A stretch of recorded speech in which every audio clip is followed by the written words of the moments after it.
ನಿನ್ನೆ ಬಹಿರಂಗಪಡಿಸಿರೋದು. ಯಾಕಂತ ಹೇಳಿದ್ರೆ ಎಲೆಕ್ಷನ್ ಉಪಚುನಾವಣೆ ಇದ್ದಿದ್ದ ಕಾರಣದಿಂದ ಅದಕ್ಕೆ ಯಾವುದೋ ಒಂದು ಎಫೆಕ್ಟ್ ಆಗ್ಬಾರ್ದು ಅಂತ ಹೇಳಿ ಆ ರಾಜೀನಾಮೆಯನ್ನು ಬಹಿರಂಗಪಡಿಸಲಿಲ್ಲ. ಆ ಬಹಿರಂಗವಾಗಿ ನಿನ್ನೆ ಚುನಾವಣೆ ಆದ ನಂತರ ಅವರು ನಿನ್ನೆ ಘೋಷಣೆ ಮಾಡಿದ್ದಾರೆ, ನಾನು ರಾಜೀನಾಮೆ ಕೊಟ್ಟಿದ್ದೀನಿ. ಅದ್ರ ಸಲುವಾಗಿ ನಾವು ರಾಜ್ಯ ನಮ್ಮ ಅಧ್ಯಕ್ಷರೇ ಮನಸ್ಸಿನೊಂದು ಈ ಉಪಚುನಾವಣೆಯಲ್ಲಿ ಏನೇನ್ ನಡೆದಿದೆ ಏನೇನಿಲ್ಲ ಅಂತ ಹೇಳಿ ತಮ್ಗೆಲ್ಲರೂ ಗೊತ್ತಿದೆ. ಅವರಿಗೆ ಬಹಳ ಕಡೆಗಣಿಸಿದ್ದಾರೆ. ಆ ಒಂದು ನಿಟ್ಟಿನಲ್ಲಿ ಅವರು ರಾಜ್ಯ ಕೆಪಿಸಿಸಿ ಅಧ್ಯಕ್ಷ ಸ್ಥಾನಕ್ಕೆ ರಾಜೀನಾಮೆ ಕೊಟ್ಟಿರ್ತಕ್ಕಂಥದ್ದು. ನಾನು ಸಾಮಾನ್ಯ ಕಾರ್ಯಕರ್ತನಾಗಿ ಮುಂದುವರಿತೇನೆ ಅಂತ ಹೇಳಿದ್ದಾರೆ.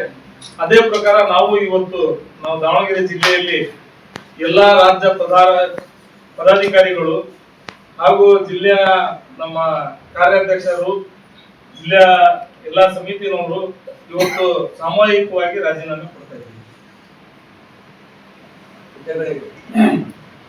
ನಾವು ಏನು ನಮಗೆ ಹುದ್ದೆ ಕೊಟ್ಟಿದ್ರು ಪಕ್ಷದಲ್ಲಿ, ಈ ಹುದ್ದೆಗಳಿಗೆ ಮಾತ್ರ ನಾವು ರಾಜೀನಾಮೆ ಕೊಡ್ತಾ ಇದ್ದೀವಿ. ನಾವು ಪಕ್ಷದ ಶಿಸ್ತಿನ ಸಿಪಾಯಿನಂತೆ, ಪಕ್ಷದ ಸಾಮಾನ್ಯ ಕಾರ್ಯಕರ್ತರಂತೆ ಮುಂದುವರಿತೀವಿ ಪಕ್ಷದಲ್ಲಿ. ನಮ್ಮ ಕಾರ್ಯಕ್ರಮಗಳನ್ನ ನೀವು ನೋಡ್ತಾ ಇದ್ರೆ ನಮ್ಮ ಚಾನೆಲ್ ಅನ್ನ ಸಬ್ಸ್ಕ್ರೈಬ್ ಮಾಡಿ, ಪಕ್ಕದ ಬೆಲ್ ಐಕನ್ ಒತ್ತಿ ನಮ್ಮನ್ನ ಬೆಂಬಲಿಸಿ. ಹಾಗೆ ನಮ್ಮ ಕಾರ್ಯಕ್ರಮಗಳನ್ನ ಲೈಕ್ ಮಾಡಿ, ಕಮೆಂಟ್ ಮಾಡಿ, ಅದನ್ನ ಬೇರೆಯವರಿಗೂ ವಾಟ್ಸ್ಆಪ್ ಮೂಲಕ ಶೇರ್ ಮಾಡಿ. ನೀವು ಹೀಗೆ ಮಾಡಿದಾಗ ನಮ್ಮ ಚಾನೆಲ್ ಮತ್ತಷ್ಟು ಜನರಿಗೆ ತಲುಪಲು ನೀವು ನಮ್ಮೊಂದಿಗೆ ಸಹಕರಿಸಿದ ಹಾಗಾಗುತ್ತೆ. ಇದು ನೀವು ಯಾವುದೇ ಖರ್ಚಿಲ್ಲದೆ ಕೆಲವೇ ಸೆಕೆಂಡುಗಳಲ್ಲಿ ನೀಡಬಹುದಾದ ಸಹಕಾರ. ಧನ್ಯವಾದಗಳು.